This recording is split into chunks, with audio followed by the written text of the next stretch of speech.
Hello, আসসালামু আলাইকুম। কেমন আছেন? আশা করি ভালোই আছেন।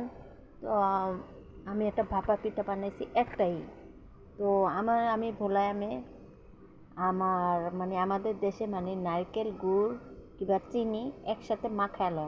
আমি একটু খেজুরের গুড় দিছি, একটু চিনি দিছি আর নারকেল দিয়া মাখায় এক বাটিতে বসাইছি। এই যে বাটিটা, এই বাটিতে এই জালি দিয়া যে প্রথমে গুঁড়োগুলো নিয়ে মনে করেন যে জালিতে নিয়ে সরি বাটিতে নিয়ে পরে জালি দিয়ে পিছন দিয়ে পেঁচা চুলার পাতিল দিয়ে পাতিল উপরে এই বাটিটা বসাই দিচ্ছি।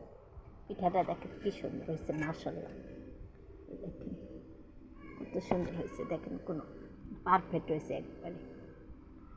যাই হোক, ভালো হয়েছে, দোয়া করবেন।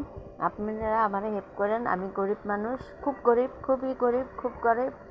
আমার হেল্প করেন, দোয়া করেন, আমার মেয়ের জন্য হেল্প করেন, আপনারা আমার সহযোগিতা করেন। আপনার কাছে কি বলবো, আপনার কাছে হাত জোড়াও, আপনারা আমার হেল্প করেন, আমার মেয়ের দিকে তাকে আমার হেল্প করেন। ওকে, আল্লাহ হাফেজ, আসসালামু আলাইকুম। ভালো থাকবেন, সুস্থ থাকবেন, বাই।